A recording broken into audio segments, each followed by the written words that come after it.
नमस्कार, आप देख रहे हैं विशेष और आपके साथ मैं हूं सईद अंसारी। नाना करते भारत और पाकिस्तान ने दोस्ती के लिए हाथ बढ़ा ही दी।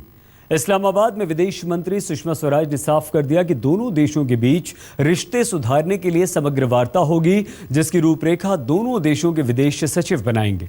मोदी सरकार बनने के 1.5 साल बाद भारत और पाकिस्तान के रिश्ते भरोसे की जमीन पर अब खड़े होते हुए दिख रहे हैं।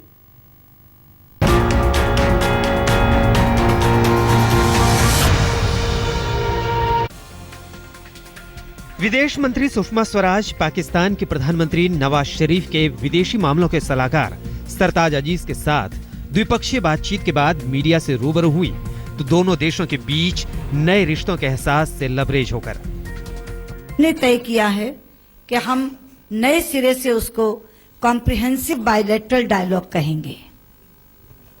कॉम्प्रिहेंसिव बायलैटरल डायलॉग में वो सभी पिलर्स होंगे जो कॉम्पोजिट डायलॉग में थे, पर उसके अलावा भी कुछ और चीजें जोड़ी जा सकती हैं। इस कॉम्प्रिहेंसिव बायलैटरल डायलॉग को आगे कैसे बढ़ाया जाए, इसके लिए दोनों देशों के फॉरेन सेक्रेटरीज को हमने कहा है कि वो बैठ करके शेड्यूल भी इसका तय कर लें और मोडालिटीज भी। शेड्यूल यानी कब कब किस किस पिलर की मीटिंग होगी और मोडालिटीज यानी कौन कौन सेक्रेटरी या किस लेवल पर ये डायलॉग होगा। पिछले 1.5 साल से भारत पाकिस्तान के बीच बातचीत अक्सर नाजुक मोड़ पर बिखर जाती थी। इस बार इस बातचीत को सार्थक मुकाम तक पहुंचाने के लिए 6 दिसंबर को बैंकॉक में राष्ट्रीय सुरक्षा सलाहकार अजीत डोभाल और उनके पाकिस्तानी समकक्ष जंजुआ के बीच गुपचुप मुलाकात हुई। उस मुलाकात की कामयाबी ने ही विदेश मंत्री सुषमा स्वराज के पाकिस्तान यात्रा का रास्ता साफ किया। जो सबसे बड़ी चीज है कि जो कॉम्पोजिट डायलॉग और बाद में रिज्यूम डायलॉग के नाम से चीज रुकी पड़ी थी, वो बैंकॉक में हमारे एनएसएस की मीटिंग के बाद और वो एनएसएस की मीटिंग की टॉक्स, वहां की वार्ता सफल होने के बाद आज जो हम लोगों की मुलाकात हुई उसमें हमने ये तय किया कि भारत और पाकिस्तान आपस में समग्र वार्ता करेंगे। हालांकि भारत पाकिस्तान के बीच रिश्तों की बेहतरी हमेशा सवालों और आशंकाओं के घेरे में रहती है, इसलिए ये जानना जरूरी है कि आखिर ये समग्र बातचीत है क्या। इस समग्र वार्ता में सबसे पहला मुद्दा आतंकवाद, दूसरा मुद्दा जम्मू और कश्मीर का विवाद, तीसरा मुद्दा सीमा और नियंत्रण रेखा पर अमन बहाली, चौथा मुद्दा दोनों देशों के बीच कारोबार बढ़ाना, पांचवा मुद्दा दोनों देशों के बीच क्रिकेट को बहाल करना, छठा मुद्दा सियाचिन और सर क्रीक का विवाद सुलझाना और सातवां मुद्दा नशीली पदार्थों की तस्करी रोकना है। दरअसल इस बातचीत का रास्ता उसी दिन तय हो गया था जब पेरिस में प्रधानमंत्री नरेंद्र मोदी ने पाकिस्तानी प्रधानमंत्री नवाज शरीफ से थोड़ी देर तक मुलाकात की थी। इसलिए इस बातचीत में भी आतंक के मुद्दे को सबसे अहमियत दी गई है। विदेश मंत्री सुषमा स्वराज ने सरताज अजीज से बातचीत से पहले पाकिस्तानी प्रधानमंत्री नवाज शरीफ से भी मुलाकात की थी। इस बातचीत से सरकार बेहद उत्साह में है, लेकिन अच्छी शुरुआत के रास्ते में कुछ अहम मुद्दे पत्थर बनकर पड़े हुए हैं। सवाल है कि क्या कश्मीर के सवाल पर पाकिस्तान अपना अड़ियल रवैया छोड़ेगा, ये भी कि क्या आतंक के खिलाफ पाकिस्तान उस मुहिम का हिस्सा बनेगा जिसे भारत चला रहा है, ये भी कि पाकिस्तानी सेना और आतंकवादी संगठनों की मिलीभगत से जम्मू कश्मीर में सीज फायर और घुसपैठ की घटनाएं रुकेंगी। विदेश मंत्री ने भारत पाक रिश्ते को सुधारने के लिए एक रास्ता बनाया है। इस रास्ते पर चलकर रिश्ते कितने सुधरेंगे, ये अगले साल पाकिस्तान में होने वाले सार्क सम्मेलन से बहुत हद तक तय होगा। इस्लामाबाद में स्मिता शर्मा के साथ संजय शर्मा, दिल्ली आज तक। आखिर क्या हुआ जो भारत और पाकिस्तान के रिश्तों पर जमी तनाव की बर्फ पिघलने लगी? क्या ये पाकिस्तान पर अमेरिका के दबाव का नतीजा है या फिर अगले साल होने वाले पाकिस्तान में सार्क सम्मेलन से पहले दोनों देशों के संबंधों को बेहतर करने की दिशा में उठाया गया कदम है दोनों देशों की तरफ से? इन कारणों के बीच दोनों देशों ने कारोबार को लेकर संबंधों में सुधार की शुरुआत कर दी है।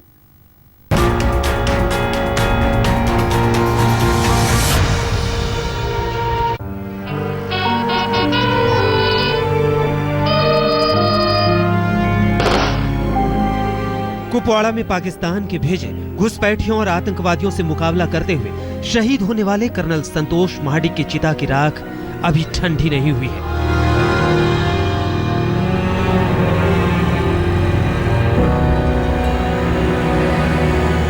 सिर्फ कर्नल महाडिक ही नहीं बल्कि सरहद की हिफाजत के लिए अपना लहू बहाने वाले इन जवानों की शहादत हिंदुस्तान की नम आंखों में आबाद है। और इसके साथ ही पाकिस्तान का वो घिनौना चेहरा भी सामने आता है कि 5 साल में जम्मू कश्मीर में 157 लोग मारे गए। 5 साल में जम्मू कश्मीर में 267 जवानों ने आतंकियों से लड़ते हुए अपनी जान कुर्बान कर दी। इस साल अब तक 39 जवानों की जान जा चुकी है, जबकि पिछले साल 51 जवान शहीद हुए थे। इन सब के बीच अगर गुपचुप तरीके से पाकिस्तान से दोस्ती की पहल शुरू हुई तो सवाल सत्ताधारी दल के भीतर से ही उठने लगे। सरकार की नीति पाकिस्तान के बारे में स्पष्ट नहीं है। कभी हम आगे बढ़ते हैं, कभी पांव खींचते हैं, और एक फ्लिप फ्लॉप जिसको अंग्रेजी में कहते हैं, उस तरह की फ्लिप फ्लॉप की पॉलिसी चल रही है। मोदी जी खुद मिल रहे हैं नवाज शरीफ से? नहीं, वो तो मुलाकात हुई, और इसीलिए मुझे लगता है कि पाकिस्तान के बारे में जो हमारी नीति है, जो राष्ट्रीय नीति होनी चाहिए, उसके बारे में स्पष्टता नहीं है। लेकिन सवाल है कि इन कड़वाहटों के बीच भारत पाकिस्तान के बीच दोस्ती के नए तराने गाए जा रहे हैं, तो क्यों? जानकारों के मुताबिक 2016 में सार्क सम्मेलन पाकिस्तान में ही होने वाला है। अगर दोनों देशों के बीच रिश्ते नहीं सुधरे तो प्रधानमंत्री नरेंद्र मोदी के लिए सार्क सम्मेलन में शामिल होना आसान नहीं होता। आतंकवाद के सवाल पर पाकिस्तान को अमेरिका और दूसरे पश्चिमी देशों से डांट पिलाई जा रही है। उसी कड़ी में शरीफ ने ब्रिटिश प्रधानमंत्री डेविड कैमरून को भरोसा दिया था कि वो भारत से बिना शर्त बातचीत को तैयार है। भारत और पाकिस्तान के बीच बातचीत के टेबल पर पाकिस्तान हुर्रियत को लेकर बैठ जाता था। बैंकॉक में राष्ट्रीय सुरक्षा सलाहकारों की गुपचुप बैठक के बाद अब बातचीत इस्लामाबाद में हो रही है। यानी सिर्फ 2 ही पक्ष हैं, भारत और पाकिस्तान, जिसके कारण बातचीत का माहौल बना। भारत और पाकिस्तान के बीच कूटनीति की पिच पर क्रिकेट का मैच भी खेला जा रहा है। लेकिन क्रिकेट खेल के मैदान में उतरे, इसके लिए दोनों देशों के बीच अच्छे संबंधों का एहसास देना जरूरी था। ये प्रयास फिलहाल कामयाब दिखता है। इसके अलावा मोदी सरकार को पूर्व प्रधानमंत्री अटल बिहारी वाजपेयी के इस बयान को याद रखना जरूरी हो जाता है कि हम दोस्त बदल सकते हैं, पड़ोसी नहीं। लिहाजा उससे रिश्ते तो सुधारने ही होंगे, पड़ोसी भले ही सिरदर्द का कारण हो। काफी दूर जाना है, लेकिन यदि बातचीत करनी है तो ये समझ करके करें कि अगर कोई प्रगति होगी तो बहुत धीमी प्रगति होगी, अत्यंत धीमी प्रगति होगी, और काफी टाइम लगेगा इसे आगे बढ़ने में। उदारीकरण के इस दौर में रिश्तों की गारंटी बाजार भी बन जाता है। भारत और पाकिस्तान के बीच पिछले साल करीब 16,000 करोड़ का कारोबार हुआ। इनमें भारत का निर्यात करीब 12,000 करोड़ का था। लेकिन 2 पड़ोसी देशों के बीच ये कारोबार ऊंट के मुंह में जीरा की तरह है। तभी तो विदेश मंत्री सुषमा स्वराज दोनों देशों के बीच कारोबार के नाते को मजबूत करने का हवाला देती रही। Let me take this opportunity to extend our hand to Pakistan as well. It is time that we display the maturity and self-confidence to do business with each other and strengthen regional trade and cooperation. The entire world is watching and rooting for a change. Let us not disappoint them. अब बात निकल गई है, हाथ भी मिला लिए गए, लेकिन वाकई दिल से दिल कब मिलेंगे ये कोई नहीं जानता। भारत और पाकिस्तान ने आनन फानन में ही सही रिश्तों की राह तो बना ली है, लेकिन मंजिल अभी भी दूर दिखाई पड़ती है, क्योंकि राह उबड़ खाबड़ है और रफ्तार सुस्त। जाहिर है ऐसे में संयम ज्यादा जरूरी है। खरामा ही सही, लेकिन कदम आगे बढ़ाए रखने होंगे। जिम्मेदारी पाकिस्तान की ज्यादा बनती है, क्योंकि पूरी दुनिया की निगाहें उस पर टिकी हैं, पूरी दुनिया के आरोपों की उंगलियां भी उसी की तरफ उठती हैं। कैमरामैन लोकेंद्र पांडे और इस्लामाबाद से स्मिता शर्मा के साथ संजय शर्मा, दिल्ली, आज तक।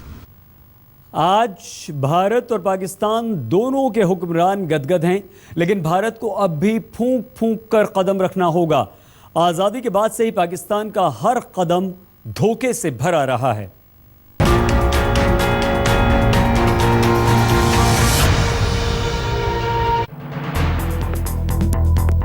वाजपेयी और नवाज शरीफ की दोस्ती करगिल के पाकिस्तानी धोखे के रूप में सामने आई, तो मोदी के साथ शरीफ ने कभी शराफत का रिश्ता दिखाया ही नहीं। प्लानिंग तो सबकी हो चुकी है और ये डायलॉग का एजेंडा तो बना हुआ अरसे से।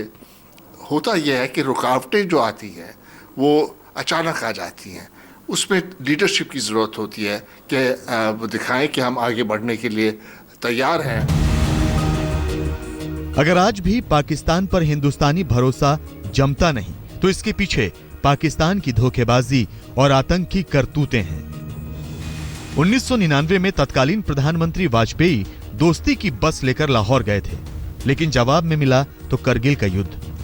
2001 में भारत ने पाकिस्तानी राष्ट्रपति परवेज मुशर्रफ को बातचीत के लिए आगरा बुलाया, लेकिन बातचीत नाकाम हुई तो हुई, पाकिस्तान की शह पर संसद पर आतंकवादी हमला भी हुआ। 2004 से 2006 के बीच मनमोहन सरकार ने पाकिस्तान से द्विपक्षीय बातचीत शुरू की, लेकिन पाकिस्तान ने जवाब में 26 नवंबर 2008 को मुंबई पर आतंकी हमला कर दिया। इसीलिए सवाल उठता है कि दोनों देशों के बीच रिश्तों की ये गर्माहट क्या पाकिस्तानी धोखे को बर्दाश्त कर पाएगा? प्रधानमंत्री नरेंद्र मोदी ने अपने शपथ ग्रहण समारोह में पाकिस्तानी प्रधानमंत्री नवाज शरीफ को बुलाया था। दोनों नेताओं ने एक दूसरे को साड़ी और शॉल तोहफे भी दिए, लेकिन दोस्ती का रंग जल्द ही उतर गया। पाकिस्तान संयुक्त राष्ट्र में कश्मीर का राग अलापने लगा। More than 6 decades ago, the United Nations passed resolutions to hold a plebiscite in Jammu and Kashmir. The people of Jammu and Kashmir are still waiting for the fulfillment of that promise. नतीजा ये हुआ कि उफा से काठमांडू तक मोदी शरीफ की मुलाकात किसी सार्थक मुकाम की तरफ नहीं बढ़ पाई। अनुज जैन रोहतगी के साथ संजय शर्मा, दिल्ली आज तक।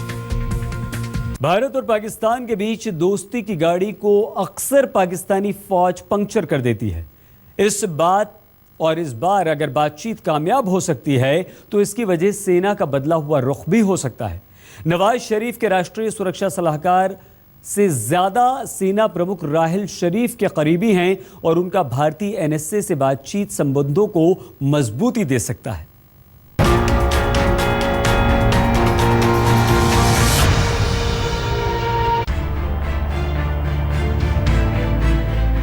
बिगड़ी हुई बात अगर इस बार उम्मीद की धरातल पर बनती दिख रही है तो इसका स्वागत भारत भी कर रहा है और पाकिस्तान भी। 6 दिसंबर को बैंकॉक में भारत और पाकिस्तान के राष्ट्रीय सुरक्षा सलाहकारों की मुलाकात के बाद ये माना जा रहा है कि इस बार पाकिस्तानी सेना दोस्ती के रास्ते में कांटे नहीं बोएगी। ये सबको पता है कि पाकिस्तान की विदेश और सुरक्षा की नीति पर सेना का पूरा दखल है। पाकिस्तानी प्रधानमंत्री नवाज शरीफ के मौजूदा राष्ट्रीय सुरक्षा सलाहकार नसीर खान जंजुआ पहले पाकिस्तानी सेना में लेफ्टिनेंट जनरल थे। पाकिस्तानी आर्मी के प्रमुख राहिल शरीफ ने ही जंजुआ को राष्ट्रीय सुरक्षा सलाहकार बनवाया। जंजुआ को नवाज शरीफ से ज्यादा राहिल शरीफ का करीबी माना जाता है। यानी अजीत डोवाल और जंजुआ की बैंकॉक में बातचीत हुई तो इसे पाकिस्तानी आर्मी का भी समर्थन हासिल था।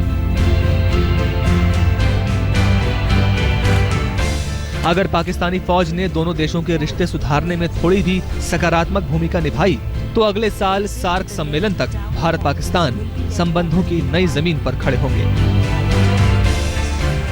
इस्लामाबाद में स्मिता शर्मा के साथ आज तक ब्यूरो।